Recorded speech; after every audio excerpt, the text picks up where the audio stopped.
Unfortunately, sira siya. Oh my God. Ayaw na niyang mag-release. Happen. Ayaw niya na mag-flex. Nag-stuck up siya. Tayo ng panibagong. Okay na. Salamat, Henrys. Okay na. Hello everyone. And welcome to my vlog again. So ito yung mga lenses na ginagamit ko sa event, no? Ito pang corporate events, for debut, birthday events, mga ganon, mga prime lenses. Kaya ako pinapakita to sa inyo mga parts para dito. Ito kasi yung nabili natin mga parts dun sa event, sa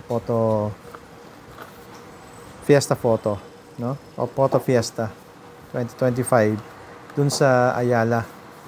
Ang nag-sponsor nun is Henrys. Ito kasi mga parts, ito kasi siya, nakalagay dito is ND filter tsaka CPL in one. Tapos, pwede siya sa 67mm tapos 82mm na filter size. Ano yung sinasabing 67 tsaka 82mm? Ito yung sinasabi ko. Kaya sineparate ko silang lahat. Though, dito mo sila makikita kung anong size niya. This one is 82mm. Oh, kita nyo ba? This one is 82mm.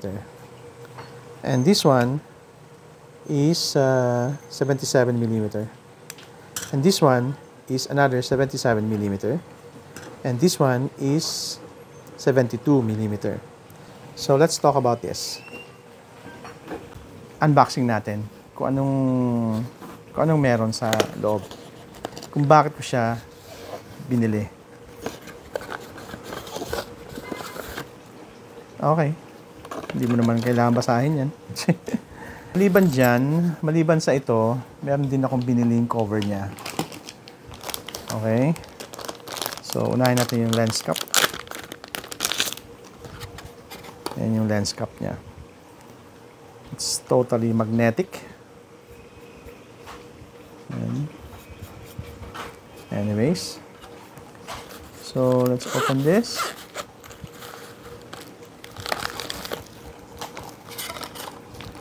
So, bakit ako bumili nito? Actually, first time ko magkaroon ng ND filter tsaka CPL in one.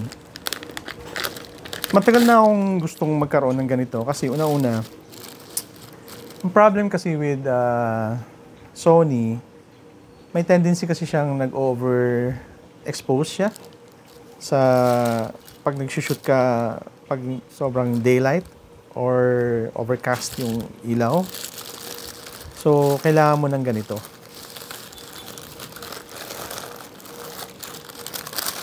There you go. Ito siya.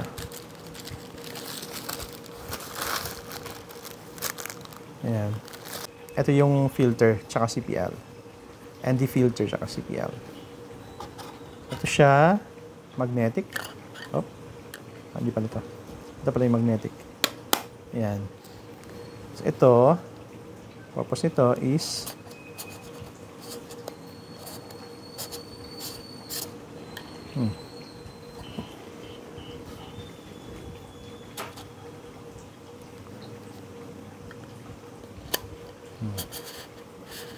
then twist. There you go. Ayan siya. So, pwede na siyang protected na siya. Pwede mo na siya ibulsa or what. Diba? Again, kaya ko siya binili kasi nga mas kailangan ko siya ngayon pag nag-shoot.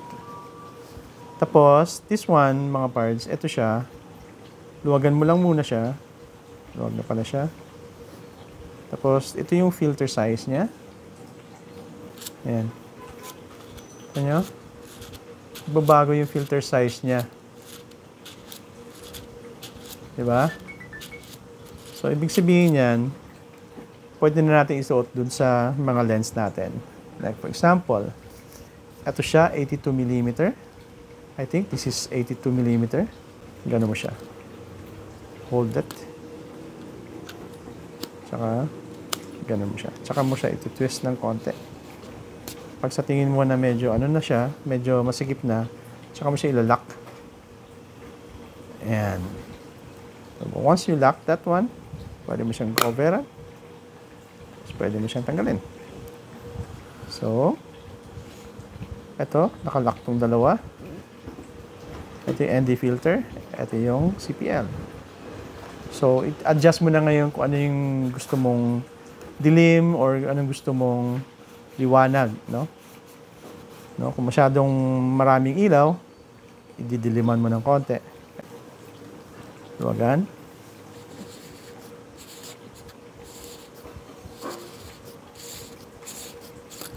There you go. Titignan mo mabuti. Yan, no? Pansin mo, lumidilim. Yan, no? So, maganda siya gamitin kung outdoor, landscape, or kung nyari, nasa concert ka, indoor, pwede mo siyang gamitin actually. Yan, no? Lumidilim din siya, oh. Oh, pansin nyo? Galing, di ba? Okay. Let's try sa E-mount. Sigma. Sa 77mm. Twist mo lang ng konti. Ayan. Tsaka mo siya iipit dito. Tsaka i-click. Based dun sa sukat niya. Once na magsikip na ng konti, there you go, tsaka mo siya ilalak. Ayan. Diba? Alright.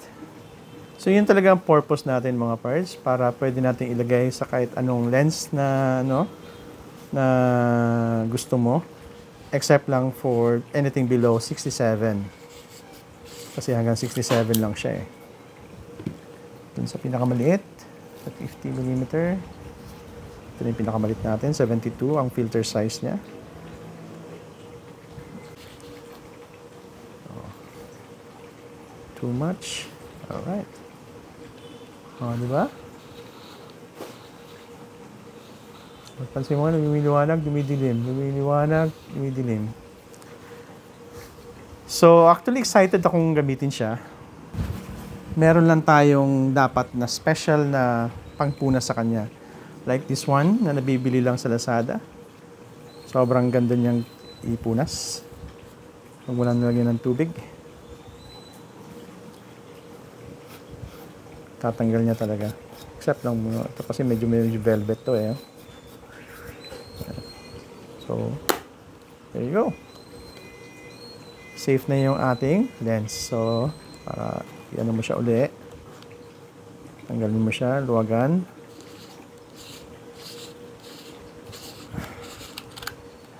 There you go. Shout out pala sa Henry's kasi actually nung kinuha ko sa mall or sa Ayala, actually nasira siya. Nag-stock up siya dito. Ayan. Eto, nag-stock up to. So, hindi na siya ma-twist. So, pinapalitan ko kaagad. Kasi, kahapon ko siya pinalitan. At pinalitan naman nila at buti na lang meron pa isa. So, enjoy nyo muna yung mga landscape na pipicturean ko today. At, ito yung results niya. Like and subscribe. Bye for now.